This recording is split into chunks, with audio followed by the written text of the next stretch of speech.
one of the most important things actually that is currently happening, I just arrived back this morning from California, and you know, we are there now all the time, right? You have Google there, you have Facebook there, and all the other guys. And it goes really, really quick, and it's quite an amazing feeling that you have when you're there. Because the world is changing, and it kind of starts in that area. One of the biggest changes actually that you see is that currently, you know, internet is actually growing only because of mobile, right? It's mobile internet devices, it's not anymore mobile phones, and people are connecting to those devices all the time. They do that 50 times a day, they do it 60 times a day, sometimes 80 times a day, that they're connecting to their mobile device. So it's a very intimate device, and the internet is actually getting much, much stronger. Actually, a lot of people say that now you still have mobile internet and regular internet, and it's basically completely coming together. Currently, the glue between that is applications. A lot of you are using those probably, but it's very much growing, and the penetration in mobile is almost 130%. So everybody knows this, right? Unfortunately, Sony Ericsson knew it a little bit too late.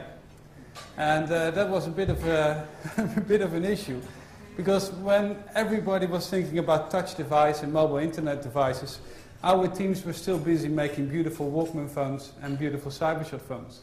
And when we couldn't sell those, the answer was, let's make even better Walkman phones and even better Cybershot phones. And obviously you can imagine what those didn't sell, what we did then, right? And it takes about 3-4 times before you really realize which way you need to go. The biggest thing then was to move all those people into this new path, right? Doing something that they've never done before. The engineers, the salespeople, the application developers. And I believe that is probably, for a lot of people here, you probably go through the same thing. And to look at your own business, right? And in the mobile phone industry, unfortunately, you don't have time. Right? It is in 1 year, it completely changes. Apple didn't make a mobile phone about 3 years ago. They are now responsible for 40% of the profit in the mobile phone industry. RIM, we didn't hear about 5 years ago, right? They take about another 30%. So it's really massively changing. And tomorrow, everything can change again, right? And that's why a little bit of this introduction. It's definitely also will be in the advertising business and in the media business. I think those changes will follow even quicker as well. So what we did is that we went back to the core, and we should have done this a little bit earlier. And we said about 2 years ago, now instead of the operator being at the core of the company, we're putting the consumer at the heart of the company. And then you need to create a lot of change management activities to really let basically happen. And one of the key parts of that is, of course, our advertising. So we realized that the brand that we had didn't work. It didn't work on mobile internet, it didn't work on the internet, it wasn't liquid enough, it wasn't moving enough, and it also was not inspiring anymore. And we wanted to have this kind of new portfolio of products, also with a new brand, and with one promise, make, believe, which is the Sony United promise. That Sony United was one of the key parts of the strategy. The second thing was that we would have less products. Right? Not making more and more products. We actually, at some point, we made more than 50, 60 products a year. But we now really cut it down, and we're actually focusing only on 5 products. But it means that you have to do a very different marketing and a different kind of advertising to really reach with one device a lot more people. I come back to that later on. And the third point, of course, that was everything will be digital. And we set a clear guideline of at least 30% of our work to be digital. And next year we like to do that more than 50%. So then my job was, okay, how do we define this new marketing? How do we define make, believe marketing? And we set basically 6 key items. The first one was, of course, be innovative, be human, be entertaining, engage communities, collaborate, and digital focus. Overall, the key point was that we wanted to engage with consumers, having a traffic with consumers, and not just basically saying, this is a great product, please buy it. And then once you buy it, you don't hear from us anymore. Right? That was really a big change that we needed to do, and a lot of effort actually went into that. So if you look at innovative, the first thing that we did was also being really open. All of this, what you see here, all this change happened in 18 months. We didn't have more time than that. It had to happen in 18 months. We have been successful actually, because in Q1, Sony Ericsson returned to profitability. and we are growing share and top line again. But here you see one of the new ways of doing that. It was unthinkable to do this about 24 months ago, where we said, okay, we put Spotify, which was a competing service with our own music service, together with 3, which is a customer, onto our new brand, and we're promoting a completely new way of listening to music and using songs to track your trips, etc. This went live in the UK as well as in the Sweden market. So another thing that we do in innovation was to use Twitter, of course, a lot. And our target group is slightly older sometimes, and actually Twitter is also within that. It was really effective to do that. And we actually used Twitter to retweet the messages, reach a lot of people, and really you can clearly measure it, which is the great thing about this new digital stuff, is when I go to the board and they ask me, okay, what's the return on investment? We can clearly show the data and show the numbers and the number of people that we reach and whether it's positive or not. Overall, this is my friends of MEC, which we use, influencing of course a lot, but it is very much about how can we drive more earned and owned media, especially earned media, out of the paid media. It's not necessarily to reduce the paid media, it's about getting more earned media for the paid media. We are now actually at this moment not very good at that. We are still improving a lot, but some of our competitors are driving that much more harder. And this is something that I think for the advertising industry is important, is how do you drive with your channels, with your media, is how can you promise or earn us more earned media together with the paid media, and it's done in a genuine way. So humanity also was, of course, in our advertising, we didn't want to be just a technology brand, right? We wanted to be a little bit more. And we use in our owned media, for example, we used a FIFA sponsorship. We didn't have any money, so I was crawling to Japan and said, can I please, Sony, can I please have a part of your sponsorship of the World Cup? And they agreed to help me for very little money, which was great. And you see that we really focused on the fans. We didn't focus on the soccer players or on the event, we focused on the fans. And we were a fan-centric execution. And actually, this is now being run in almost 101 or 102 countries in the world. It's really quite big. And it's been a very successful part, where we integrate the internet, of course, where we have the extra man side. And what we basically wanted to create was the first really socially connected World Cup, and really driving all the traffic, all the advertising, everything to the website to really register people, and that we can have an ongoing dialogue with them. It's all about the ongoing dialogue and creating consumers within the network that we have. So it's really important the way you advertise, right, and the way you drive your media, and the way that you advise people are these kind of things possible to do? Can you combine the different platforms into the objective of the advertiser? The other one is, of course, be entertaining. We had an extremely difficult vision, which was being the communication entertainment brand.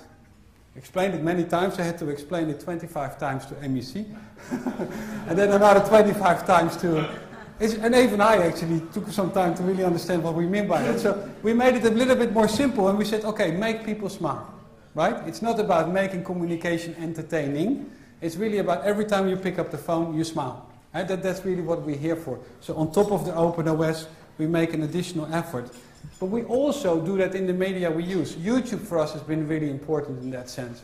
And the way you integrate moving images into static media is, of course, really important.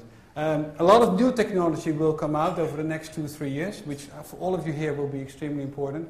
But Pocket TV was one of the examples that we had in the UK and a few other markets.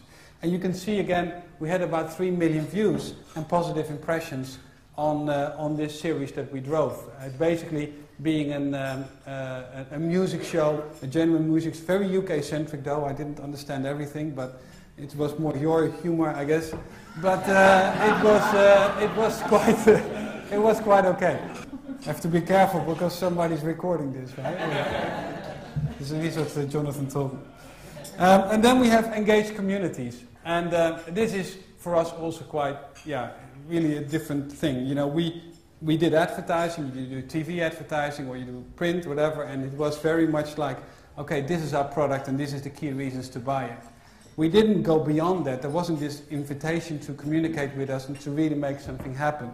We did start to do that, And we actually thought about, okay, we have 24 products. And now we go, we went from 42 to 24 and we focus only on 5. That means if I want to sell more, the logical thing is that I have to sell the same device to a bigger group of people. And it's not entirely the right definition, but we call it kind of the long tail marketing. So how do we put something on top of our product to make it attractive for a specific group of people? And this is really important in your advertising and your media strategy, and especially if you have a multiple portfolio, TV channels or internet sites, etc. So what we did here is to say, this is just one example, but you can think about various examples, is commuter cyclist.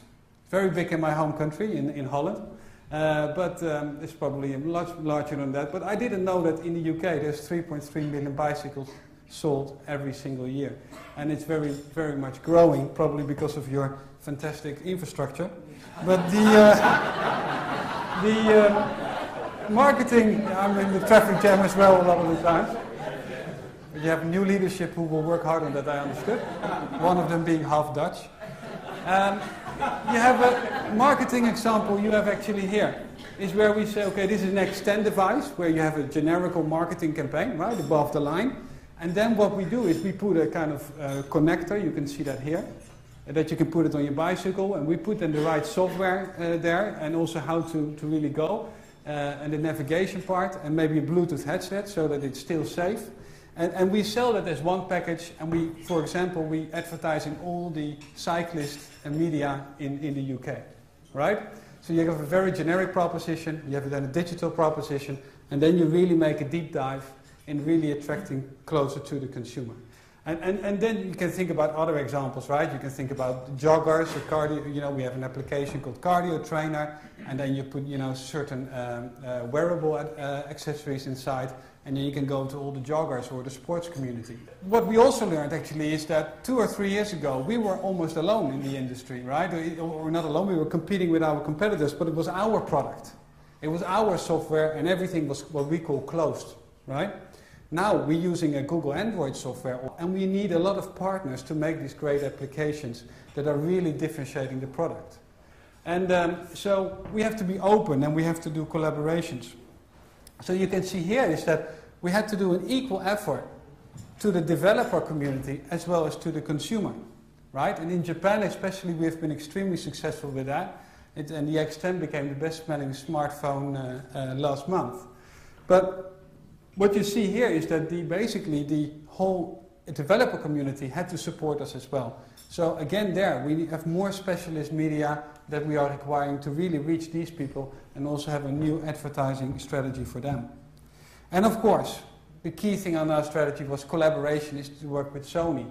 And Make Dot Believe is one united promise. But again, important in your case, being here, is of course that if you have in the same magazine, you have 5 times Make Dot Believe from all kinds of Sony groups and it's not connected, the message gets very much diluted. So clearly there is a media planning job to do as well, and how do we drive that with other companies and their advertising strategies such as Sony. But Make Dot Believe is really going to happen, and we're very excited about that, making that promise, which is anything you can imagine you can make real using Sony and Sony Ericsson products. The digital focus is of course crucial. .com, we have massively invested and focused on .com. Of course, what Google offered us to do an examination or a study on our website, whether it was really good or not. So we're waiting for that, and let's see if it worked. We did a big overhaul over the last year. And it's much more local, it's much more interactive, there is different things, it's really the hub for conversations, and we're really connecting everything on Facebook, our Sony Ericsson World page, everything on YouTube and .com, we are connecting to each other. So the content is always the same on the 3 different platforms. And yeah, we have quite a big number, I don't know whether it's actually here now, coming through.